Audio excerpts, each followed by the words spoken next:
사랑합니다. 우리 인사합니다. 축복합니다. 자, 오늘은 다윗의 유언이라는 제목으로 말씀을 전하고자 합니다. 유언이라는 것은 임종 직전에 가족들에게 남기는 짧은 몇 마디의 말을 유언이라고 합니다. 저는 지금까지 장례식을 많이 집례를 한 적이 있습니다. 병원에서도 했고 가정에서도 많이 했던 적이 있는데 임종 직전에 흔히 하는 예배를 우리가 임종 예배라고 합니다. 임종 예배를 가서 이제 우리 성도님을 만나 뵐 때 마음이 정말 힘듭니다. 어떻게 위로를 해야 될지, 또 어떤 말을 해야 될지 머릿속이 깜깜해집니다. 얼마나 기억에 남는 임종 예배가 많이 있었겠습니까? 한 분은 하염없이 울면서 미안하다라고 말을 합니다. 가족들에게, 아들들에게 그냥 미안하다는 겁니다. 뭐가 그래 미안한 일이 많았는지 계속 울면서 아내 손을 잡고 자식들의 손을 잡고 미안하다고만 계속 하는 거예요. 그러면 이제 아내도 울고 자식도 울고 저도 그냥 우는 겁니다. 참 임종 직전에 누구나 몇 마디의 말을 던지는데 오늘 본문은 다윗이 임종 직전에 아들 솔로몬에게 던졌던 몇 마디의 말을 오늘 성경에 기록하고 있습니다. 여러분은 어떤 말을 남기고 싶습니까? 내 생의 마지막 순간, 그날이 언젠가 오게 될 텐데 과연 가족들에게, 내가 사랑하는 사람들에게 무슨 말을 남기고 싶습니까? 오늘 다윗의 유언을 통해서 저는 세 가지의 질문을 던지면서 오늘 말씀을 한번 전해보고자 합니다. 첫 번째는 언제 유언을 남겨야 하는가라는 질문입니다. 우리가 언제 유언을 남겨야 합니까? 여러분 어떻게 생각합니까? 언제 유언을 남겨야 합니까? 숨이 넘어가기 직전? 아닙니다. 그때 유언을 남기는 게 아닙니다. 오늘 1절을 한번 보면 다윗이 죽을 날이 임박함에, 임박했다는 것은 가까이 왔다는 겁니다. 믿음의 사람들은 사도 바울도 그랬던 것처럼 뭔가 느끼는 것 같습니다. 하나님의 부르심을 받을 때 다윗도 하나님의 부르실 때가 가까이 왔음을 느꼈을 그때는 정신이 멀쩡할 때입니다. 두 손에 힘이 있을 때입니다. 그리고 다른 사람에게 바르게 말을 할 수 있는 그때에 이제 다윗이 아들 솔로몬에게 유언을 남깁니다.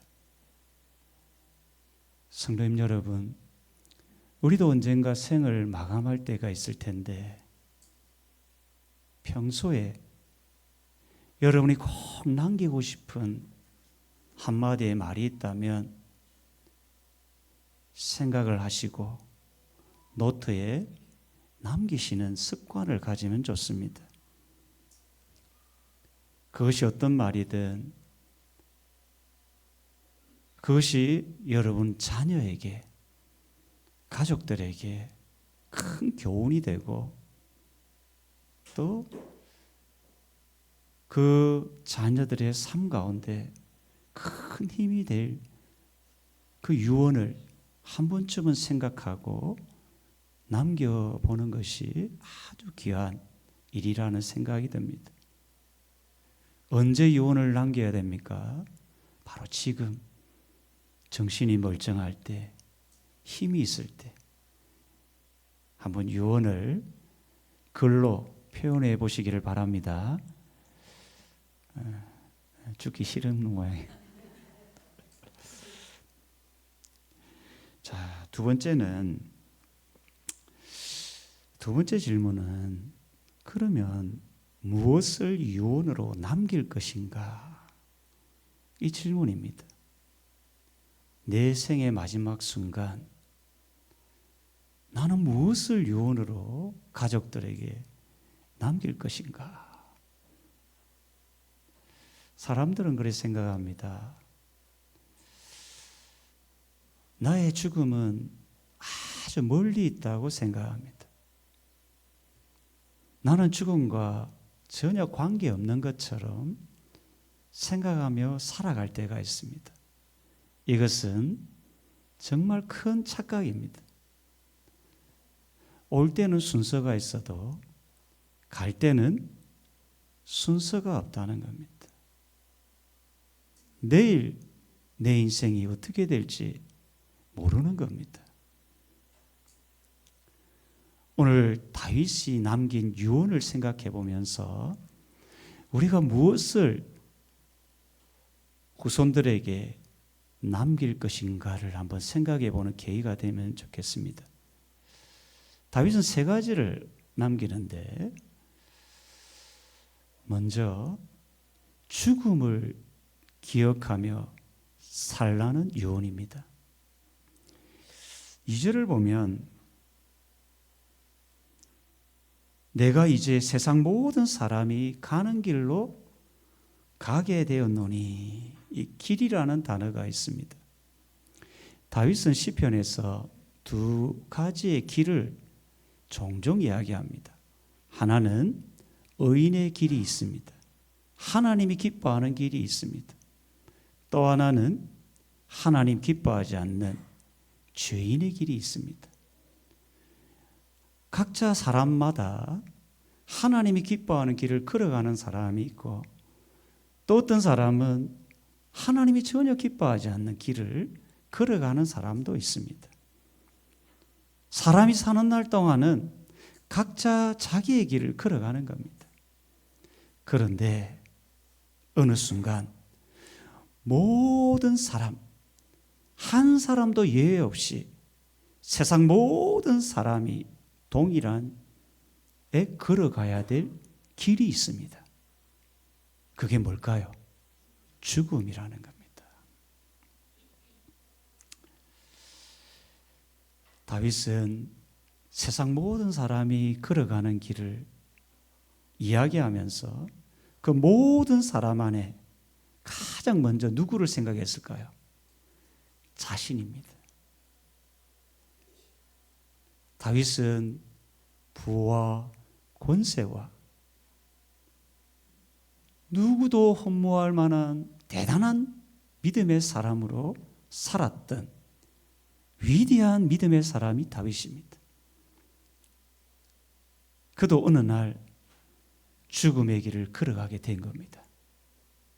모든 사람이 걸어가는 길, 그 길을 그가 걸어가게 된 겁니다. 모든 사람 안에 다윗도 들어가고, 또 누가 들어가겠습니까? 자기 앞에 있는 솔로몬이 그 안에 들어가는 겁니다. 이제 다윗은 생을 마감하고 떠나야 합니다. 그러면 누가 왕이 됩니까? 솔로몬이 왕이 됩니다. 왜 다윗은 이 죽음의 이야기를 아들 솔로몬에게 이야기했을까요?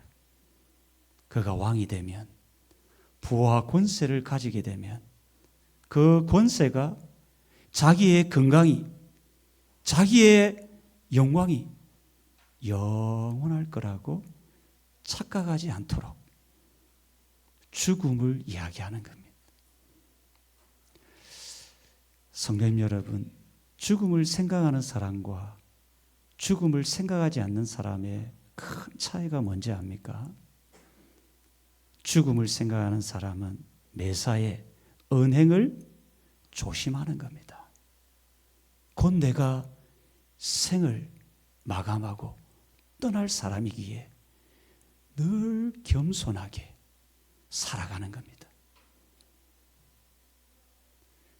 이 마음을 갖도록 다윗은 자기도 걸어갔던 길을 곧 솔로몬도 걸어가야 되기 때문에 네가 왕이 되었다고 교만하지 말고 겸손하게 너에게도 곧 죽음이 올 것을 기억하고 살아가도록 마지막 순간 죽음을 기억하고 살라고 요원합니다. 라틴어로 메멘토 모리라는 유명한 말이 있습니다. 메멘토 모리라는 것은 죽음을 기억하라라는 의미의 단어입니다. 로마 장군이 전쟁에서 큰 승리를 거둔 후에 시가 행진을 합니다. 백성들이 환호하고 박수를 치기 시작합니다. 그런데 이 승리를 거둔 장군 뒤에 노예들이 큰 소리로 외칩니다. 메멘토 모리, 메멘토 모리, 죽음을 기억하라, 죽음을 기억하라 외치게 합니다. 왜 그러겠을까요? 그의 승리가 영원하지 않을 것을 기억하고 교만하지 말고 겸손하게 하라는 의미가 담겨 있는 겁니다. 다윗의 첫 번째 유언은 죽음을 기억하라. 바라옵기는 성도님 여러분, 올 때는 순서가 있지만 갈 때는 순서가 없습니다. 모든 사람이 가는 길, 그 길을 우리도 걸어가야 합니다. 죽음을 기억하며 하루하루 겸손히 살아가기를 축원합니다. 두 번째 다윗의 유언은 이겁니다. 힘써 대장부가 되라. 2절을 뒷부분에 보면 이렇게 이야기합니다. 너는 힘써 대장부가 되라. 이 대장부라는 단어는 남자라는 의미를 담고 있습니다. 남자는 남자인데 강한 남자가 되라는 겁니다. 졸장부처럼 살지 말고 강한 남자가 되라는 겁니다. 그러면 강한 남자는 어떤 남자일까요? 그럼 저 같은 사람은, 여러분, 저는 좀 어떤 사람처럼 보입니까? 무슨 생각하고 있는지 다 압니다. 그러면 성경은 저하고는 전혀 관계없이 들리는 겁니다. 강한 남자는 키가 크고 덩치가 큰 사람이 강한 남자일까요? 성경은 그걸 이야기할까요? 그렇지 않은 겁니다. 여기는 영어로 strong이라는 단어를 쓰는 겁니다. 마음이 강한 남자가 되라는 겁니다. 오늘날 현대인들, 우리 어린아이들 보면은 아이들은 키가 크고 덩치가 엄청 큽니다. 그런데 그 아이들의 마음을 들여다보면 아주 마음이 여린 아이들을 봅니다. 군생활을 하는 아이들을 보면 이게 그 여린 마음이 그대로 군대 가는 아이들을 보면 보이는 겁니다. 견디지를 못하는 거예요. 조금만 힘들어도 이 아이들이 견디지를 못하는 모습들을 우리가 보게 됩니다. 다윗이 왜 이 말을 했을까요? 다윗이 왜 이제 다윗은 나이가 70쯤 되었고 솔로몬은 20쯤 된 청년입니다. 왜 다윗이 이 20대쯤 어린 아들 솔로몬에게 너는 마음이 강한 남자가 되라고 유언을 남겼을까요? 다윗은 왕의 자리가 얼마나 힘이 들고 어려운 자리인지를 그가 알았기 때문입니다. 그가 40년 동안 왕위에 앉으면서 편안할 날이 한 번도 없었다는 것을 그가 알았기 때문입니다. 이제 이 왕위를, 이 힘들고 어려운 이 짐을 아들 솔로몬에게 넘겨줘야 되니까 걱정이 되는 겁니다. 솔로몬은 어떤 아들입니까? 다윗처럼 어린 시절 사자와 곰과 싸운 적이 없습니다. 전쟁을 해본 경험도 없습니다. 너무나 마음이 연약하고 연약한 아이입니다. 왕궁에서 그냥 20년 동안 마치 이 비닐하우스 안에 자라는 화초처럼 그냥 왕궁에서 곱게 자란 아들이 솔로몬이고, 너무 유약한 이 아들을 다윗이 남겨두고 떠나려고 하니까, 게다가 다윗이 지금 통치하는 가운데에 이 솔로몬의 형 아도니아가 군대 장관 요압과 제사장 아비아달과 반란을 일으켰습니다. 그 반란의 핵심 인물 3명이 아직도 살아있는 겁니다. 이것을 남겨주려고 하니까 다윗 입장에서 너무 걱정이 되는 겁니다. 그래서 다윗이 솔로몬에게 너는 마음이 강한 남자가 되라고 권면을 하는 겁니다. 성도님 여러분, 참 오늘날 이 말씀은 우리에게도 꼭 필요한 말씀이 아닐까 여겨집니다. 오늘날 현대인들은 나름대로 잘 살아갑니다. 먹는 문제, 자는 문제가 거의 없습니다. 그런데 어떤 문제가 있냐면 마음의 문제를 안고 살아갑니다. 겉은 멀쩡한데 마음에 깊은 우울함들, 답답함들, 두려움들, 불안함들. 여러분 예배 시간에 앉아 있는데도 여러분 마음을 한번 내어보세요. 하나님 앞에 예배 드리는 이 자리에서도 마음을 하나님께 두지 못하고 수많은 마음들이 막 밀려오기 시작합니다. 그래서 서울에는 마음약방이라는 자판기가 있습니다. 혹시 보셨습니까? 오늘날 현대인들의 모습을 그대로 보여주는 겁니다. 500원을 넣으면 마음약방 자판기에 마음의 어려움들을 20개로 나열했습니다. 거기는 우울증, 온갖 답답한 것들이 다 그걸 딱 누르면 그 문제의 답을 500원 넣으면 주는 겁니다. 그래서 1호를 넣습니다. 이게 1호, 2호. 오늘날 현대인들의 이 마음이 얼마나, 마음의 문제를 안고 살아가는 사람이 얼마나 많은지 모릅니다. 언젠가 수능시험을 앞둔 고3 수험생이 저를 찾아왔습니다. 저에게 이야기하기를, 목사님 너무 두렵다는 겁니다. 하루하루 살아가는 게 너무 두렵다. 때로는 잠을 잘 때마다 악몽을 꾼다는 겁니다. 너무 두려워서 저에게 찾아온 겁니다. 어떻게 해야 되겠습니까? 제가 그 아이의 손을 확 잡아줬습니다.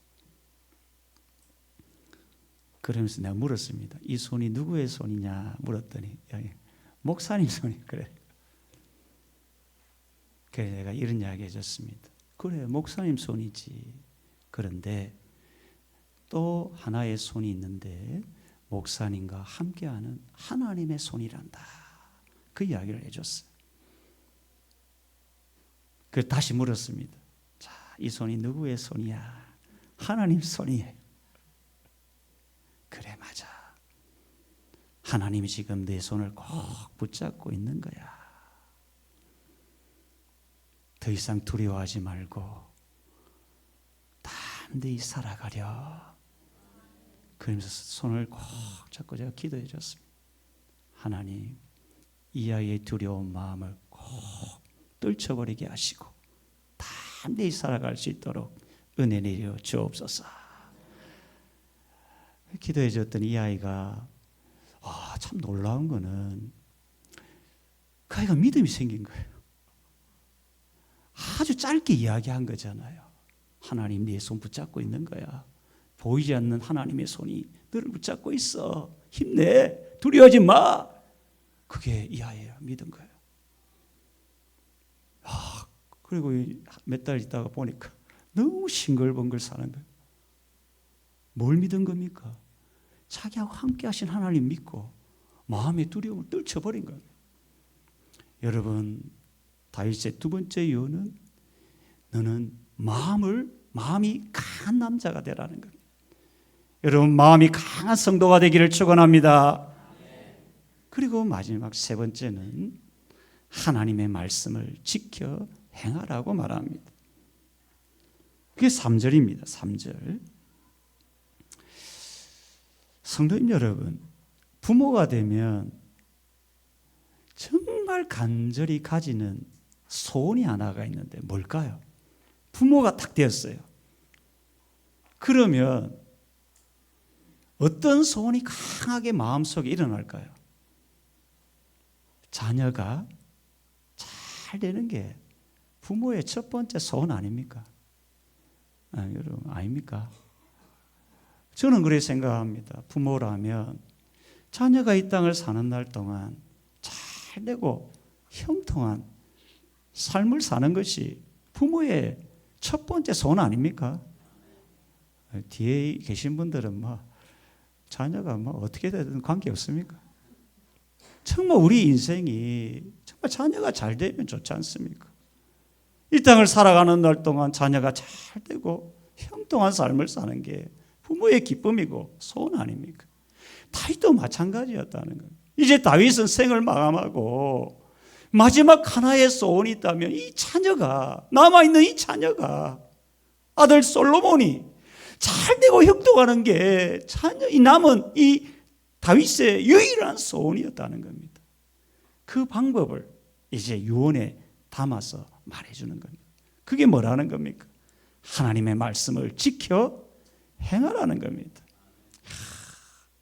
그게 3절이죠. 그 뒤에 뭐라 합니까? 지켜 행하라. 그리하면 내가 무엇을 하든지 어디로 가든지 형통할지라. 저는 이 3절이 다윗의 머릿속에서 나왔다기보다는 자기의 마음에서, 자기의 삶 가운데 경험한 것으로 자기 입에서 나온 것이라고 생각이 됩니다. 다윗은 정말 험난한 세월을 보냈습니다. 17세부터 13년 동안 사울에게 쫓겨다니면서 정말 힘겨운 시간을 보냈거든요. 광야에서 외롭고 힘들고 누구 도와줄 사람 하나 없는 그 가운데서 정말 힘들고 어려운 삶을 살아요. 마치 내일이 없는 사람처럼 정말 힘든 삶을 살았던 사람이 다윗인데 그때마다 자기에게 위로해 주었던 것이 하나님의 말씀이었다는 거예요. 여러분 그럴 때 없습니까? 저도 가끔 그럴 때 있는데 우리가 힘들고 어려울 때가 있지 않습니까? 너무 외로울 때가 있습니다. 사람은 남편도 있고 아내도 있고 자식도 있는데 갑자기 외로움이 밀려올 때 있죠. 좀 50대 중반이 되면 갱년기가 있습니다. 갱년기. 그때는 진짜 외롭거든요. 힘들거든요. 청소년 때는 사춘기가 있지만 50대에는 갱년기가 있습니다. 힘들거든요. 그런 순간순간에 우리를 위로해 주는 하나님의 말씀을 들을 때 우리의 삶이 변화되고 역전이 될 수 있음을 믿으시길 바랍니다. 다윗은 이것을 경험하고 시편 19편에 시로 고백합니다. 그게 뭐냐면 여호와의 말씀이 나의 영혼을 소성시키며 그렇게 합니다. 소성이라는 단어는 다시 살아나게 한다는 겁니다. 자기 영혼이 죽어가고 있었는데 마치 중환자실에 누워있는 환자처럼 하나님과 전혀 반응을 하지 못하는 영적 죽은 상태에 있었는데 어느 날 하나님의 말씀을 듣다가 자기 영혼이 살아나는 거예요. 이걸 소성이라는 거예요. 그리고 그 이어서 7절에 보면 이렇게 이야기합니다. 여호와의 말씀은 마음을 기쁘게 했다는 겁니다.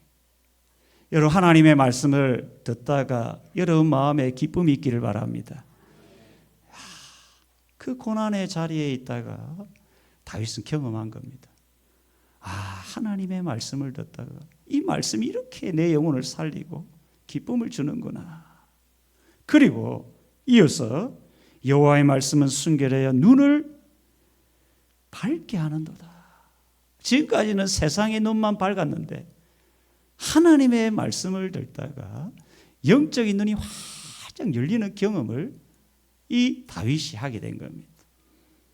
이것을 경험하고 이 자기 영혼을 살리고 마음을 기쁘게 하고 자기 인생을 바르게 하시는 이 하나님의 말씀을 깨닫고 다윗에게 유언을 남기기를 너는 하나님의 말씀을 지켜 행하라.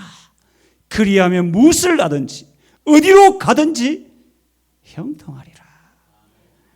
여러분의 인생 정말 하나님의 말씀을 지켜 행함으로 형통한 믿음의 삶, 믿음의 가정 되기를 축원합니다. 참. 그리고 이 다윗은 솔로몬에게만 가르친 게 아니고 4절에 보니까 누구에게 이야기하랍니까? 후손들에게 이 이야기를 하라고 합니다. 링컨의 어머니가, 여러분 아시죠? 링컨의 어머니가 아들 링컨에게 유언을 남깁니다. 제가 한번 읽어드릴게요. 나는 내게 좋은 집도 좋은 땅도 많은 재산도 물려주지 못한다. 그러나 나는 내가 이 성경책 한 권을 유일한 유산으로 주고 간다. 너는 한평생 이 가운데 있는 말씀을 보배로 삼고 재산을 삼고 양식을 삼아 이 교훈대로 살아가라. 그러면 내 길이 형통할 것이라. 아들 링컨에게 이 어머니가 남긴 유언입니다. 링컨이 이 9세 정도 된 아들에게 어머니가 남긴 유산, 신앙의 유산을 남긴 겁니다. 성도님 여러분, 여러분은 자녀들에게 무엇을 남기려고 합니까? 재산입니까? 도대체 무엇입니까? 정말 자녀가 잘 되고 형통한 길 하나가 있다면 하나님의 말씀을 지켜 행하는 그 길임을 기억하고 이것을 유언으로 남기는 성도님 되기를 바랍니다.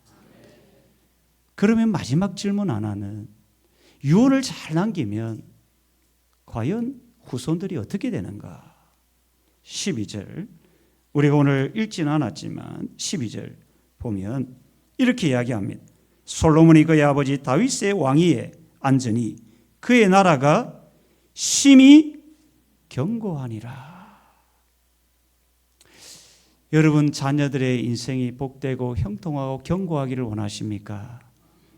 그렇다면 지금 내가 자녀들에게 무엇을 남길지를 생각해 보시고 늘 노트에 기록해 주셔서 아름다운 신앙을 유산으로 남겨 여러분 당대뿐 아니라 여러분의 후손에게도 아름다운 신앙의 유산을 남김으로 자자손손 예수님 잘 믿고 신앙의 명문 가문을 이루는 복된 역사가 있기를 축원합니다.